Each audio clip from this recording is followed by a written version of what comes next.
that time were lost. Our people living under Greco-Roman occupation were lost then as we are lost today. Remember now, there are many people today who will tell you that we live in modern times. But the same modern times that we're supposedly living in are also being described as the latter days or the last days. So which is it? We understand that our true religious identity protects us from modernity. Modernity is that which moves in a very excessive way. It never finds balance. It always wants to be the best and the better and the best. No, you thought this album was really good, you need to check the next one. That's to be the best one ever. You thought that. I'm like, when do we get to the point where we say, okay, we got it. This is it. Let's maintain this. This is the best we can do right here. Modernity never says that, because modernity always has to create a demand. You understand? So, our people living under Greco-Roman occupation at that time, they were lost. This word lost in the Greek is the word what? Apollos, the destroyer, to kill, whether what? Temporarily or eternally or permanently, right? We've been destroyed. Why have we been destroyed? Lack of knowledge. Because you reject knowledge, I will what? I will also reject you. So we as a people, because we don't want to identify with who we are, and this is the most perplexing thing to me personally, right? In a day and time where you can learn about the fact that your great ancestors ruled not only themselves, but all others on the planet. You can learn that, and you can question, well, what happened? How did we stop ruling? How did we get in the predicament that we're in now?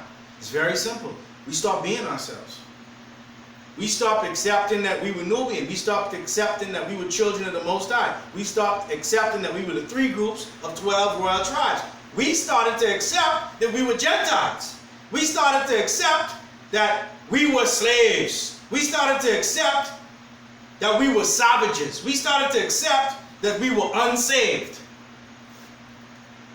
Do you realize that there were people saved in the Bible before there ever was a Jesus? Did you know that? No. Let's go to the book of Genesis.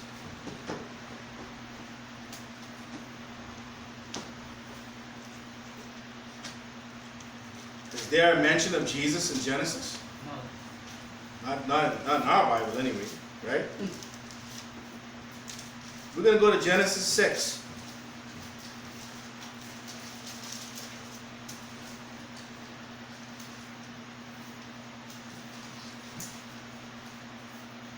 And we're going to look at verse 9. Genesis 6 and 9, it reads what? These are the generations of who? Noah. What type of man was Noah? Just Noah was a just man. And he was what? Perfect. Perfect. Noah was what? Just and perfect in his what? generation. So this ain't just talking about Noah. It's talking about Noah's generation as well. And Noah was so perfect that what? He walked with God. You can't get no more saved than that. I mean, if you could tell me how you could be more saved than that. You just, you perfect, and you walking with God? Yeah. And this before Jesus. That sounded Huh? Sound like Enoch too. Didn't Enoch also walk with God? Yes. So he must have been perfect in his generations. So how did these people get saved before there was a Jesus? Because they knew they weren't Gentiles. Right. They knew they didn't need no Jesus to save them. Right. The real and living Messiah was not coming to us as a people to save us. The real and living Messiah was coming to us to be an example so we can learn to save ourselves.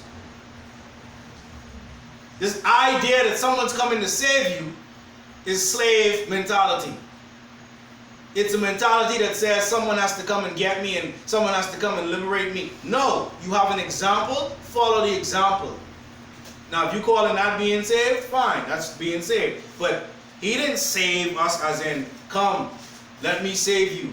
He said, no, pick up your cross. It's mine, my cross. Now you pick up your cross. And we can walk together. I can show you how to walk. I can show you how to handle this. I can show you what hand to hold it in. I can show you how to be saved. You understand? So it goes on.